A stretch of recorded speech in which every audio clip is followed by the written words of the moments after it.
You're now listening to a Rat House production podcast. For more podcasts like this, head to retthaus.net.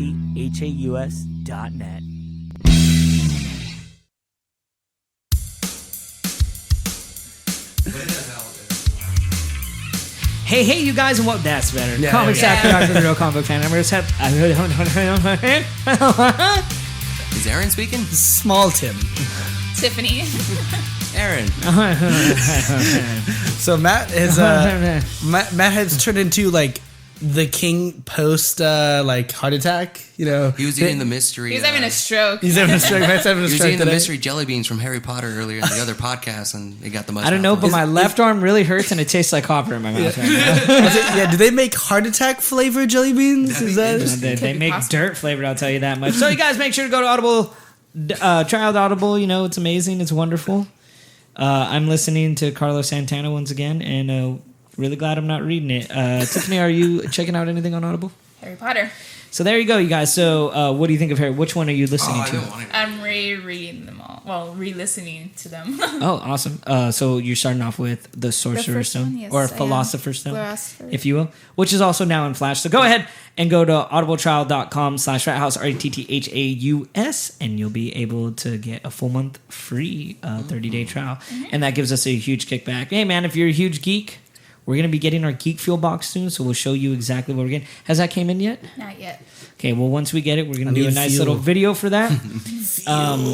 But yeah, if you want to fuel the geek, you go to rathouse.net and click on the Geek Fuel banner, and you'll get 30% off your free box. And I think I'm going to, if I enjoy this box, I'm going to continue buying after that, and we're going to start giving away some Geek Fuel stuff too. So, you know, a little bit of both, but it would be awesome if you went ahead and subscribed to them. Call the podcast 714-684-1652. Yeah, speaking of which, since on our last podcast we had a live stream from our Facebook account. Yeah, so keep an eye those out for people that. left comments will be put into the first raffle. Oh yeah, Yeah. definitely. Yeah, Some young Aaron's fuel. just, you know, taking executive decisions without permission. Makes sense, though, right? I second it. I That's you, second it. man. That's Here, three. here. Once again, executive decisions. Not permission. Go ahead and download Lift and use our you produce. You produce. You don't run it. You just make it. Hey, he's bringing the ideas. What are He you bringing? produces good ideas. And You then mean what am I executes bringing? I've been doing this shit for 4 years. I've been bringing the podcast. Anyways, Wait, go ahead and wait. download. Go ahead and download Lyft and use our promo code RHP and get 10 rides $5 off. What you do is you get all your buddies to download it for the first time, then you got fucking $20 every single ride, and you get to split it. Shout out to Grown Up Not Grown Old, Superiority Complex at #show via YouTube, Geek Speak Show, Third Party Controller, Bats Podcast, Shane Gray Live. That's all the announcements, you guys. How are you guys doing today? Good. hungry. We normally record a new comic book day and rumors and news and all that good stuff, which you guys will not be getting this week. Sorry. Yeah, sorry about that, you guys. But what will they be it getting fresh. this week, you guys? But if you follow us on our profiles, I'm sure we'll talk about whatever we've got done. Make sure to follow us on Facebook, Instagram, and Twitter, Comics After Dark, especially our Facebook, because that's where we will be posting all the previews for DC, Dark Horse, IDW, Valiant, Boom Studios, Image, all that. So make sure to follow us on Facebook. That is a huge one. But yeah, who are we talking to today, you guys? Or who did I interview? Dave Baker. Yeah. Dave Baker. Bake Daver. And can you recall either any books that he wrote or what he's about to release by chance? Was it like In the like worst? 2 seconds on a Google, but not off the top of my head. You don't remember? No. The Shitty worst? Watchmen. Yeah, Shitty Watchmen. I was like the worst Watchmen. Shitty Watchmen. Watchmen. So Yeah. That was funny. it's a great interview, but obviously we're all here together, and we just recently recorded our Legion episode, so make sure to check that out. Good job, Tim. I'm sorry. It's okay. It was way louder than I thought. Yeah. So you guys ready to get into this Dave Baker interview? Yes. All right, let's go ahead. What should we transition with? Should What do we you guys the whack do? attack one? 'Cause it's Shitty Watchmen. No. No, it's Katana song or Katana. All right, you Katina. guys. Thank you. Let's go ahead. Let's Katana. get into it in 3, 2, 1. Just do it. I'm here with a very special guest, Dave baker, everybody. I was about to hit chill, but and I was stupid enough to not turn on. There you go. The crowd loves Dave. Hey, Dave. How you doing today, good sir? I'm good, man. How are you? I'm doing great. I'm just trying to live life. Just do it. I know, Shyla. Thank you so much for that. Did you say Shyla? Is it? It's Shyla. His name is Shia. Shia. Oh. Shia LaBeouf. How do you not know? He's one of the biggest movie stars in the world, and you don't know this? No. Who truly pays attention to him? No. I do. No. After Holes, everything went downhill. I am perversely fascinated with him. I don't agree with everything he does and how he just steals shit as like a means of performance art. I really don't like it. I didn't hear but that. Yeah, he's crazy. Did he just get He made arrested? a short film. Yes, he did because he punched a Nazi, which is Awesome, right? Like Yeah. if there's a reason to get arrested, Yeah. let's punch some Nazis, guys. America, though, should just, you know what? Freaking ridiculous. Oof. Are we doing this the whole time? Not the whole time, but if you want, if it's happening too much and I start rambling, we're just gonna go ahead. We're gonna play this. Oof. Yeah, and it just keeps coming. I did not anticipate this. Is there a code name for you? Are you like the douche? Is it Matt and the douche? Like, oof. No, that's our voice of God, Aaron. Fact checker. Yeah, producer. All right. Well, I'm sure there'll be something I say in this interview where you will be like, no, Alan Moore, actually, he's a tool. Probably. Let's go. Let's go ahead. Let's get on into this. So Dave is here, man. Yes. And he was probably extremely annoyed with me constantly telling him this. But I love it because... I'll take the Dave's not here, man, over the sound effects. We people wanted our sound effects, man. You know what else people want? Right-wing populism. That's like destroying the globe. So, Don't conform. Damn it. And all I want to do is hit another button to like confirm that. He's like, all right, I'm not going to do it. But Dave is, I would say, are you award winning yet? I don't think I've won any award. I mean, when I was a kid, I won a runner-up ribbon in the Pima County Fair for a participation ribbon. I won a runner-up for a Batman short story I wrote. Nice. So there's that. What was the story? I don't really remember. I feel like it was like Batman just driving around in the Batmobile, and I drew pictures in it too. So it was like illustrated book that I wrote. Well, I was like 6. You are a writer and an artist, yes, which is awesome. Independent writer and artist, Mm-hmm. which is why we're having him on the podcast. We originally met, I think, over 2 years ago at. Was it that long ago? It was FatCon. Wow. Yeah, They're not doing one this year. I'm kind of heartbroken. they're not. I was a little upset too. I loved it. I loved it so too. Fun. It was at Dave & Buster's, and the thing is, the food was crappy, but the video games were awesome. So immediately after, you got yourself a drink, you went over to play some games. But that's where we met. And originally, then I don't know if you had Action Hospital then, but you definitely did have Suicide Forest. It was and we purchased online, that. but I didn't have a printed book. It was like that was probably like midway through the run of us actually like producing the pages.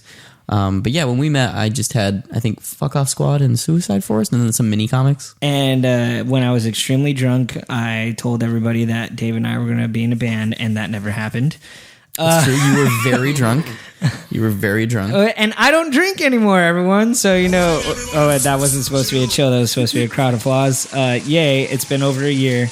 That's awesome. Yeah, thanks, congratulations. man. Thank you. I don't drink either, so now we can be sober bros. I actually kind of like it because everybody around me is like, that didn't happen, Matt. And I'm like, I was sober. I know exactly the way it went down. Like, no, that didn't happen, Matt. And I'm like, all right, whatever. Don't believe me. But anyways, Dave has this monstrosity of a graphic novel here called Action Hospital. Let's go ahead. Let's get into. You're working on Action Hospital 2 right now, and not only that, but you're a featured artist on Instagram. Yeah. Instagram reached out to me. I don't even remember how long ago now. It was a little bit ago, and they basically said like we're gonna start doing. We're gonna change our Explore page, so whenever people go to the Explore page, their interests are gonna populate videos. Like we're gonna have a new algorithm. So like, let's say you're really into couches and you go into couch hashtags and like couch things. When you go to the Explore page, it won't just be the top 10 people on Instagram like it used to be, like Kim Kardashian or whoever. Yeah. It'll actually be tailored to your interests, and you'll see couch-related stuff.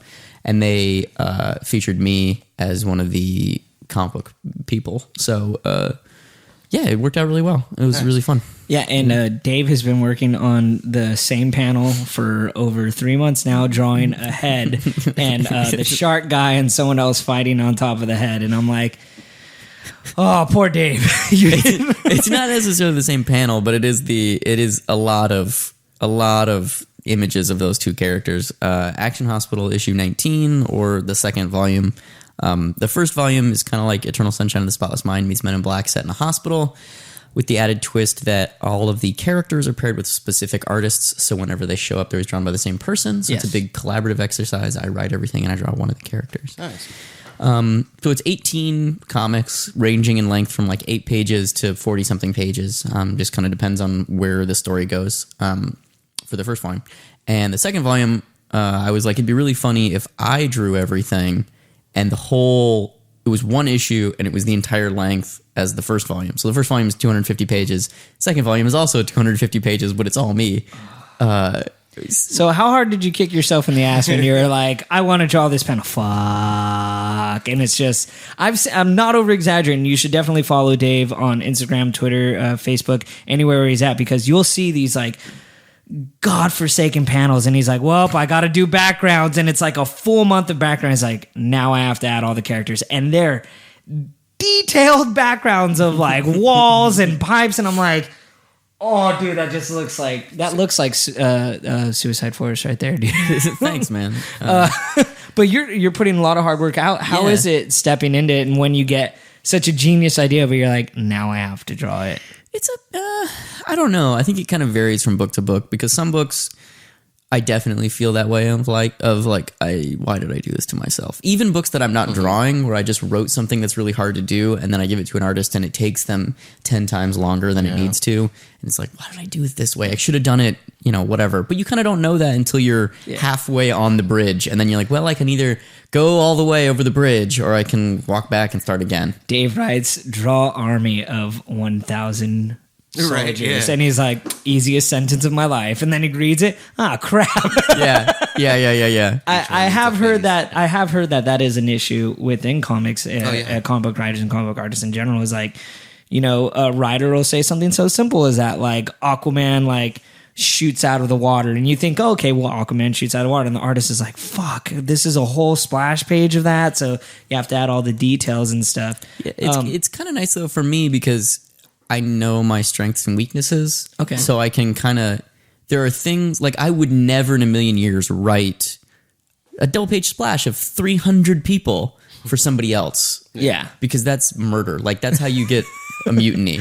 But when I write, well, I'm off this comic. no, for real. And honestly, it's this weird thing where if somebody else wrote that for me, I would say, nah, fuck you. I don't want to draw that. It's just, you get 2 soldiers for a splash place. Yeah, That's it. Yeah. But I don't know. There's something very contemplative and meditative and monastic about it. I really enjoy the act that's probably kind of self-flagellation of like sitting there and being like, I'm going to draw 35 people now. Oh, I can squeeze in a few more. I don't know. There's something very gratifying because it's a self-inflicted thing. Like I'm choosing to do this. Yeah. It's not being foisted upon me. Where are we actually going to be going in Action Hospital 2? Action Hospital 2 follows Joan. She's kind of the main character of the first one. The main character is a big ensemble cast where you follow multiple characters. But she's the kind of core through line that I drew in the first volume. And in the second volume, it's a time travel political thriller set in the hospital. So there's a 10-headed demon from the ancient past who comes to the hospital as a means of attempting to reclaim this baby that was taken from the ancient past, like the caveman era, that supposedly is going to either bring about the apocalypse or bring about world peace, one of the two. And is it 50-50? Yeah, the prophecy is like... I think you got a new reader right here. Yeah. That's my whole cup of tea right there. Yeah, the prophecy can be interpreted kind of... The language is weird. And, Yeah. So it's kind of about Joan wrestling with... trying to protect this small baby, trying to decide if she wants to stay as an employee of the hospital or kind of like pursue music more, and also helping out this hybrid clone animal human clone of Abraham Lincoln called Sharkerham Lincoln. Where did this idea come from for the sequel?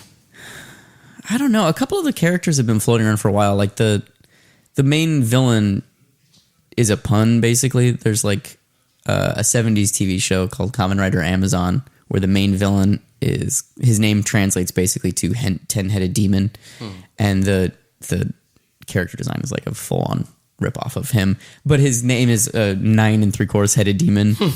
And it's basically the villain from Amazon, but I kind of like repurposed it and was like, no one's using this guy.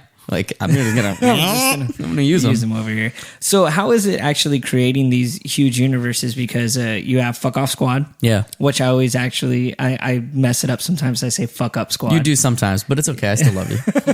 So you're creating these huge universes because that has that's getting I guess not a part 3, but it's another expanded stories. Yeah, another story. We're doing a third.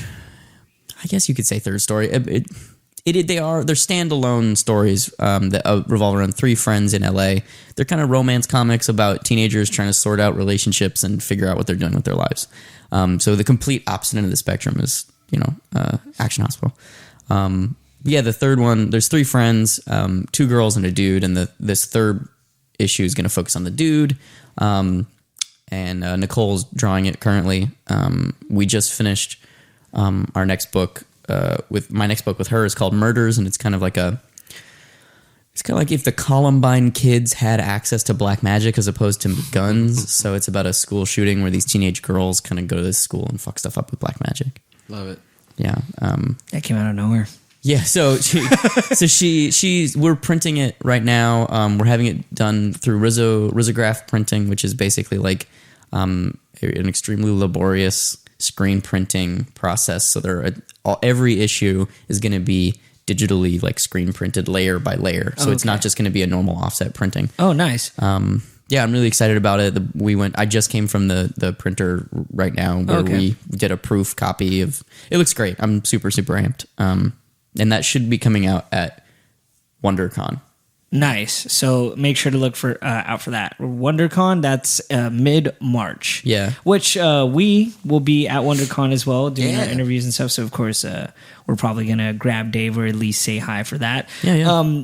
So I had a great question and I completely lost it. So you not only are you writing comic books and doing the art and stuff, you also have pins as well, which are pretty awesome. Not only comic book related with your specific stories, but also the infamous one that everyone asks me questions about. Fuck Stan Lee. Yeah, fuck Stan Lee. Yeah, that dude's terrible. Which there's actually a Marvel like autobiography that came out, and it has some of the details of the Shicey things. Yeah. Well, there's a couple books. There's a book called Stan and Jack. There's another book called by Sean Howe called Marvel Comics: The Untold Story, which I really like. I feel like it's a very fair and balanced view of what happened in the 60s at Timely and Marvel. I personally don't care for Stan. I respect that he's done a lot of great things for the industry as a whole, and like he's said a lot of great things. Yes, I would agree with that. He's said a lot of great things, and he's gone, like in the 60s, he really helped make sure that the comics industry didn't explode or implode after the Wortham hearings in the 50s. Like, he did some things, but for me personally, the way that he treated his collaborators and basically lied by omission and takes credit for creating and doing all of these things that he just didn't do, I find particularly uncouth, and I don't enjoy it. I thought of you when I was reading Legion Quest, because in part 4, out of nowhere, it says like Stan Lee presents the sad conclusion to. I was like, wait a minute, Stan Lee. When was he a part of this story? Was he even writing this? That was part of his deal. Is that when I think when he came out here, right? When he came to California in the mid 70s, late 70s. Yeah. Part of his big deal with Marvel was that he would be like this overarching name brand where they would just put his name on everything, and he could write the Stan soapbox letter columns forever until he didn't want to do them, and he got X amount of money per year basically just for like them using his name. Well, there you go. Now you know why Dave does not like Stan Lee. So with your comics, you have a very punk rock approach to it, which is awesome. There's patches, there's pins, there's the actual comic book, and there's also a very, probably going to mess this up, but LBT, Man. Look, there's LGBTQI. what he said. So you have that kind of touch within the comic book. So what's the inspiration behind that? You mean why would I want to depict the world the way it is? Well, it's very mixed, and a lot of people don't do that. Or it's like this huge deal when, like, out of nowhere they're like, oh, not saying it's happened, but like Jessica Cruz and whatever comic gay, or when Wonder Woman, they're like, well, Wonder Woman was queer. Which is so bullshit. Like, did anybody read the fucking Gail Simone shit from like 10 years ago? And also like the character's whole history, but like specifically they state it in the Gail Simone stuff from like 10 years ago, where like there's that scene where her and Nemesis are in the hospital and she gives Nemesis beads that her first girlfriend gave to her or something. I'm not completely remembering the scene, but it's basically like she's saying, hey, Nemesis, I want to be with you. And then he's like, who gave you these? And she's like, oh, my first girlfriend or whatever, because she was on a fucking island full of women. Of course she was with women. Like, and who cares? I think the thing behind that is that 10 years ago, we didn't have the same comic book readers that we do now. In terms of what? And if anything, it would have been worse 10 years ago because there's so many like awesome new creative voices and women reading. I think there was less people reading, which is why it was such news when it was like 10 years later, like, oh, well. I would say it wasn't less people reading because honestly, the comics industry is at a like near all-time low right now in terms of actual readers. It's a real problem right now. I didn't even know. But 10 years ago is before the industry was so heavily internet based. Like there was stuff online, but it wasn't so like clickbait, gossipy, social media integrated everywhere. The 10 X-Men you never knew existed. Yeah, exactly. And 9 of them are maggot. Yeah, exactly. So I would say that specifically the Greg Rucka thing that you're talking about and how it went everywhere for like 2 days is because right now journalism is at a weird all-time low. Fake news, social media, rumors, blogs, rumors, people only listening to the things that they want to listen to. Like I remember when, like our podcast. like I remember I was in when the Nick Spencer announcement came out that Captain America was going to be an agent of Hydra. Or it was that week that it came out. I was in a coffee shop and there was a dude standing next to me who was talking to the barista and he was like, I can't believe how disrespectful it is that Captain America is a Nazi now. Like he's made by 2 Jewish creators, Stan Lee and Jack Kirby. And like, I didn't say anything to this guy, but one, Stan Lee did not create Captain America at all. He has nothing, literally nothing to do. Simon and Kirby, period. Joe Simon, Jack Kirby. Stan Lee was a fucking intern when Captain America was made. He just got lucky and got to write an issue, right? Yeah, he wrote a bunch of them, yeah. But also, wrote. Right. Hence why I said he said a lot of things. But like, first, that's the first thing. Stan didn't create Cap. And 2, Kirby made Cap a Nazi in the fucking 50s. And also, Cap was a Nazi in the 70s when Red Skull brainwashed him. Like, he's been a Nazi multiple times. Also, this is comics. Shit's not gonna... Like, Hal Jordan was a space Nazi and, like, killed a shitload of people. He was a crazy space fascist. Like, come on, guys. It's called a heel... It's called a heel turn. You take what is good. Cyclops is a villain right now. Cyclops. He's dead. He's dead now. He's coming back in 2 or 3 years. No, he will. He will. Absolutely. Yeah, he will. And everybody's gonna hate him again, but whatever. Yeah. But I mean, his specifically that Scott stuff from like 3 years ago or so. I mean, I think that's the best Cyclops has been. Ever. I liked him during that time too, but the argument was that he was like Magneto, and I was like, "That's great. I was okay with that." So smart. What was great about it is you got to see. No. You hated that because you were like, he's Magneto, and you guys argued with me over that, and I was like, yeah, that's what makes him so great. And you're like, so you're telling me they have to kill everyone? And I was like, no, but like I'll replay it another time for you so you could remember. But I was crucified on this podcast. Well, we're talking about Cyclops. Yeah, Cyclops. Yeah, you guys got mad at me over it. Well, that he became the new Magneto? Yeah. What I was trying to say is because you saw him become, like, after Death of the Mutants or Scarlet Witch got rid of him, okay with it. Everybody tried to kill them off. So it became, like, essentially the new Nazis. He had to protect his They were people. dying off, and there was only a few left. So he had to become essentially the villain, and he lost himself on the way, which was great storytelling. No, he took care of Hope. I mean, I think he didn't lose himself. did, He was but- just like, I need to protect my people. It's like being in a gang, dude. Like, Yeah. if you see your friend getting his ass kicked, you're like, well, I gotta go save him now. And like, no one else is gonna help each other but that Cyclops little started clique. essentially killing the bully, beating up his friend. Like in the heat of rage, sometimes shit happens. Let's go ahead. It's just justified murder. Yeah. I was about to pull a card, but I'm not. I was gonna be like, it's comic books, but I'm not. No, gonna say it. that's my. I hate that. I know so much. I know, and just like it's a cartoon, guys. Yeah, like fuck you. No, Yeah, voice I'm of not God, saying. Aaron. I don't know you. I don't know that. You but- dare had you. a reference the other week when they were arguing about the Star Wars rogues, Rebels. Rebels. And I was talking about a gray Jedi. it didn't line up perfectly for them, and I'm like, well, with especially a studio like that, you got different writers, different people, and sometimes people get fired. So That's sometimes- not what you said. You said, and I quote, "Well, it's just a cartoon, anyways." And we just got 'cause the you guys are record getting- scratched, and we you just guys are stood like getting so heated about it. Like, well, it is, a kid But show. going back into it, so that's why you feel very much that addressing real life situations like the lesbian and bisexual, trans, queer community. It's like you're just going to add. I mean, whatever. most of our stories, even the dumbass ones like the 10-headed demon shit, like they're all based on either things that have happened to me or happened to my friends or people I know.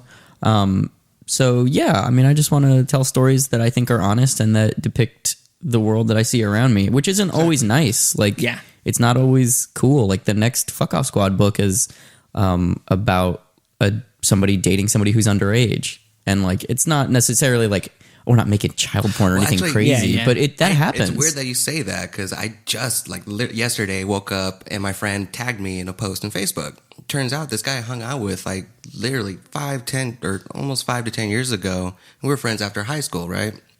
Turns out he got arrested by Whittier News or Whittier PD for child pornography. Ooh. Yeah, this guy, he's 27.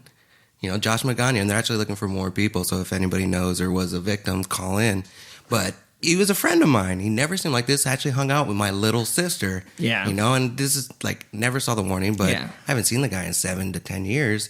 And turns out he's, contacting high school kids, blackmailing them, getting them to send them pictures. And what they Damn. do, like if you don't come over, I know where you live. If you don't do this, I'm going to send the pictures. That is horrible. That's insane, but this was a friend of mine. Which, you never know. there's a what story people you are could add to the capable of. comics. Huh? Exactly. But speaking of life, you Ours, have ours read- has less teeth than that. That's intense as Yeah. fuck. But that's Ours, the reality. Yeah. But you have read several comics throughout your life, and you decided to read Watchmen, Yeah. and you decided to make shitty Watchmen, Yeah.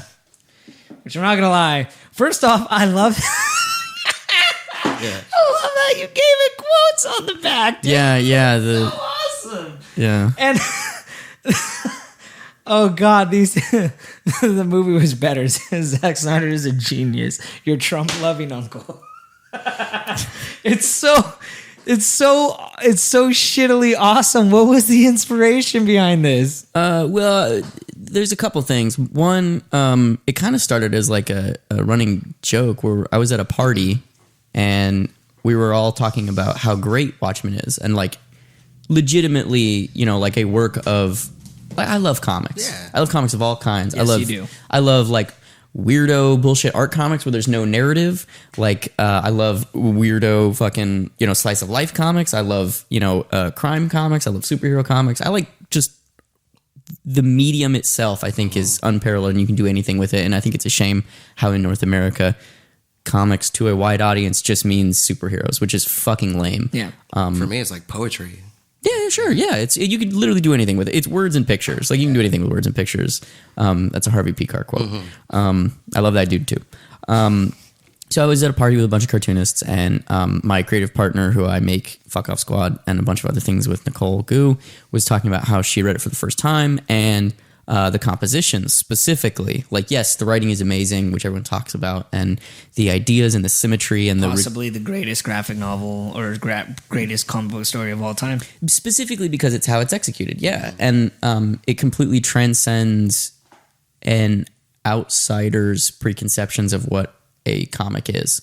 I don't know if it's necessarily as potent if you're not familiar with comics tropes, but it definitely, the use of the medium I think is riveting. specifically for somebody who makes comics, like there's so many recurring visual motifs that are repurposed and used in interesting and frankly like completely unexpected ways. Yeah. That we were all talking about how it wouldn't work if the compositions weren't as strong as they are, because Dave Gibbons never takes the easy road. Every panel he draws a full figure. He does a wide shot. He puts the camera at the most difficult angle to draw every time, because you can feel this dude just like, this is my time. I'm not going to fuck this up. This is my magnum opus. I'm going to be remembered. Maybe he doesn't even know that, like, I'm going to be remembered for this forever, but he's putting 100% into it. Fucking A, dude. Like, you can feel him on every page, just fucking going for the gold every time. And Nicole did some studies where she was kind of like just roughing in pages, copying it, just being like, wow, this is so great how he did. I would never have thought to use that angle. And it came up at the party, and we all started joking how funny it would be if we did the whole book, all 10 of us or 15 of us, however many were at the party. And 2 weeks later, we were at Malachi Ward's studio doing literally just recreating the book, a panel for panel, which becomes like this kind of authorial statement about how DC is not treating both of them particularly well, and exploiting the book in ways that I personally don't agree with. But I'm not DC, so fuck me. What do I know? You're referring to Rebirth? Yeah, I don't think that they should be using them in the universe, but that's just me. There's actually a podcast out there, and I love the title of it. It's called Rebirthing Pains. Oof. And they're just reading like all of Rebirth and being like, yeah, this is crap. it's so awesome. I'm not saying it is or it isn't. I think there's a lot of great people working at DC right now. But I think it's really lame that they're doing this. Like, really, really lame. I can agree, but the weird thing is, like, right now with DC, on a little side tangent, the only two things that I'm really enjoying, or three things I'm really enjoying from them, is New Superman, which isn't even like brand new character, Green Lanterns, brand new story, and I love Sam Humphrey. And then like Red Hood and the Outlaws. That's about it. Any of the main titles, Trinity, Justice League of America, whatever other superhero team you want to do, like, I could care less about. Yeah. Especially with like New Superman, dude. Communist Superman, and like going hard with it, and it's just a great and original idea. So there's little diamonds throughout the nothing but coal that we're getting. I don't know if I'd go that far. I honestly don't read much DC, or really kind of anything. I read Doom Patrol and I read Future Quest. What do you think of Doom Patrol? I was really on the fence up until issue 3, and then post issue 3, I was like, "Oh, this is great." It was a slow burner. Great. Yeah. Mostly just for Gerard. I love that guy, and I'll basically read anything he makes. Really? So, didn't he do like Umbrella Academy? There you go. Yeah. And he was a co-writer on True Lives of the Fabulous Killjoys, the comic. He was very nice when we met him at Comic-Con. Yeah, I've met him a couple times. He's really cool. Very nice guy. But yeah, the book for me is more kind of like a fine art experiment about basically making a statement about how Dave Gibbons is unfairly treated. Like, everyone talks about it like it's Alan Moore's book. Like he did everything. Yeah, which is not Which is why we have now, it's like Bob Kane and Bill Finger. It's like they're like, and there was someone else behind Batman too, if you guys didn't know. But at least with Bob Kane and Bill Finger, or at least with Alan Moore and Dave Gibbons, Alan Moore did his work. Like, it is an amazing accomplishment, and it's a shame that the industry has treated him the way it has. Also, he's a little crazy. Just a little. He's a little out to lunch. Oh yeah, he wants to be a wizard. Yeah, I did it. Hey. No, but he's like the beard, and look, I know you're spiritual. Practicing Wiccan. Get it. Yeah, look, I'm not saying that. Go worship Alan Moore. I'm not saying that Alan Moore is a flawless individual, but I think for someone who literally took the comics medium out of what it was, and we wouldn't have any of the wonderful, beautiful works of art that we have today without him. I originally thought when you were taking on this comic, it was the idea. I remember you either putting it on Twitter, Facebook, Instagram, but I remember you saying, hey, is there any comic books that have like a lot of panels on the same page? And people started suggesting stuff to you, and you're like, well, I'm thinking more of like the Watchmen, and you kind of went into that, and I saw you draw like something like this, and it was just a quick sketch. I actually thought the idea for Shitty Watchmen came from that. No, yeah, that was a separate conversation where I like really dense comics. Like I love. We're two different people, Dave. Yeah, no, we definitely are. Yeah, but I mean, look at the way I draw, though. Like, yes, in all fairness. I'm a pretty. I mean, I feel like I'm a funny, gregarious, avuncular individual, but I am intense. I mean, there's good dense, and there's like Nightfall dense, which I gave up. Well, I think there's also something to be said for: is it purposeful, or is the writer putting words on the page because the artist couldn't carry the load?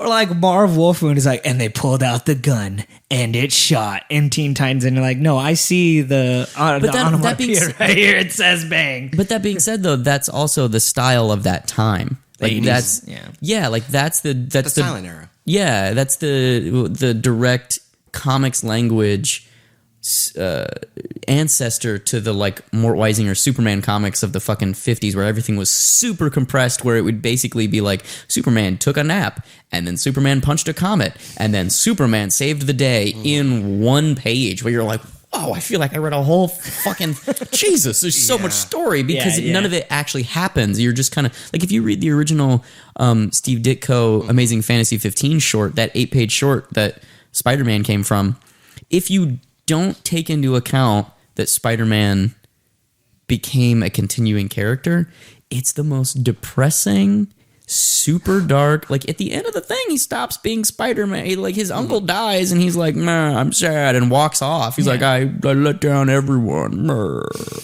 Like it's super fucking sad. And also, it's 8 pages. You get introduced to Peter Parker. He gets bit by the spider. You learn about Ant-Man, Uncle Ben, about how Peter's having money problems and school trouble. And then he becomes a fucking wrestler, makes a costume, starts to fight crime. His fucking uncle dies in 8 pages. Wow. It's crazy. Like, and that's just a means of like, at that point in time, that's how stories were visually told, because it was such a industry. We are cranking these things out constantly. And each book was like 4 to 5 stories, 3 to 4 stories, whatever it was. So it's more it's like a movie from the 30s is going to be different than a movie from the 50s. Oh, yeah. Yes. Yeah. They had a different crowd. It was more meant for children. And that's why like everybody thinks of that stigma where, you can't read comic books and learn how to read, well. Yeah. But they've changed since then, because back then they were written the way you were talking about. Like he ran here, he jumped over this, he did that. I'm like, well, of course they didn't want their kids reading that, but that's not the books we have today. Well, that's also like it started to evolve from there in the late 50s or mid 50s with things like EC Comics, where they were more adult stories and they were really well executed, and people like Wally Wood and William Gaines trying to take it past quote unquote a child's medium and do other things with it. But then because even though everyone read comics, because the cultural climate at the time was so right wing, it was just the worst possible timing of people like Frederick Wortham and Joe McCarthy and all of these fuck off douchebags who are looking for means to exploit fear mongering and fear based political tactics, and they pointed at comics and like, this is the reason why children are fucked up. It's the same thing that happened in the 90s with video games. Where like, still happens. Yeah, exactly. Like, this is why we as human beings are broken. Not because we're fragile, self-aware, weird concoctions of chemicals, but because of this thing. This thing is the answer. People like black and white answers. Skateboarding as a crime started with one of the skateboarders ended up like murdering his girlfriend, and they're like, this is what skateboarding turns you into. And it was like, that guy was on coke, dude, and didn't sleep a lot. Like that's not all skaters. It's like what Joe Rogan said. If that didn't do him in, cheeseburgers and fries would have done him in. Or like, and those people are meant for that. Yeah. And so like at that time, they had the Wortham trials where they put comic books as a medium on the stand, and we're like, why should we not like just completely burn all of you? And then they burned all the comics because the crazy, again at that point, right wing, fucking fear mongering. So I wonder where they learned Isn't that from. Isn't that why we ended up getting the comic book? Exactly. Code? That's why the Comics Code Authority was invented. It was like basically a self-policing but it was also, it's really fucked up though, because it's not only is it a self-policing censorship organization, well, it doesn't exist anymore, but it was a self-policing censorship organization, but it also was specifically made to target EC. So many of the sanctions within the Comics Code Authority were you can't put the word crypt, vault, grave, horror, zombie, vampire, any of these things, everything they were doing in the title. You can't have them. And guess which books were EC's biggest books? Vault of Horror, Crypt of Terror, Tales from the Crypt, Tales of Suspense, crime suspense stories. You couldn't put crime in the title of books either. So yet for some odd reason you could have Tara sleeping with Deathstroke. Well, that was later though. That was way later, and that was when the corporate institutions that were Marvel and DC were trying to like push the boundaries. Like that's when people like Marv Wolfman and Danny O'Neill, and even to his credit, Stan was trying to do stuff. Where he was like, let's do this drug issue. That's about as far as his involvement was in it. But like, let's have an issue where Harry's on drugs. Make a story, and I'll take credit for it. Speedy slamming. Yeah, Matt slamming heroin. Was it heroin or meth? No, it was heroin. Yeah. I was going to say, it makes sense trying to slow him down. There is an issue where Spider-Man gets molested by an uncle, I think, too. What? Yeah. It's I don't know about that. Or back in the day? Old one. Yeah. Jeez. It's kind of brushed under. It was on a How does he have an uncle? It was someone like that where they kind of revealed that he had. It was a friend of the family. Repressed memories and like, weird. He had pictures and you see him like walking away and all like weird about it. This is the thing I love about comics is that there's so many of them, and they've been going for so long that there's all these weird bits of continuity that just get like left by the wayside and just like just forget about it. Yeah, just brush it under the like carpet. that's why it drives me crazy when people are like, no, Batman uses guns. Look, here's 15 comics where he uses guns. Yeah, they tried to get him to use guns, or the original shitty Bob Kane version of him was like he uses guns, and then that's not who Batman is. It's evolved since then. Hey, I don't know if you saw Batman v Superman. Shut the fuck up. Hey, I went to Warner Brothers Studio recently, and I was like, it was when I went up to that Batmobile, I was like, hey, look, you guys, look at all the guns that Batman has on his car. Thought he wasn't supposed to use those, and everybody just kind of looked at me and was like, yeah, that just happened. And I just walked away. It was hilarious. Made my day. Super bummer. You want to know a bigger bummer is that the motorcycles in Batman and Robin are actually the fastest vehicles of all of them. And they still kept them. Dave, where can we find all your wonderful books? You can find them online at heydavebaker.com, or if you want to see me drawing stuff, it's just at xdavebakerx on Twitter and Instagram. And it's just my name on the old Facebooks. Can I buy you the domain davesnothereman.com? I hope you buy it and make like a Dave Baker hate site where it's like it's just you like shitting on literally taking a shit on shitty Watchmen. I might have to do it now. Nobody take my idea. Yeah, I think that'd be really cool. Is it can we even get Shitty Watchmen now? Yeah. You can order. You can order it through the site. They'll ship out in about 2 weeks. Yeah. Or maybe we could do the audiobook idea with his permission. Oh, dude, would you want us to do an audiobook for Shitty Watchmen for you? How does that even work? Just reading the one word per panel? Because it's the way the modus operandi is that everybody took it, read through the panels, and then did one word per but there'll be sounds and stuff in the background too, so it'll be like a full. That'd be really funny. That'd be fucking stupid. We'll talk about it off air. Dave Baker, everyone, thank you so much for coming on. Thank you. Appreciate it. Nice meeting you, man. Thank you.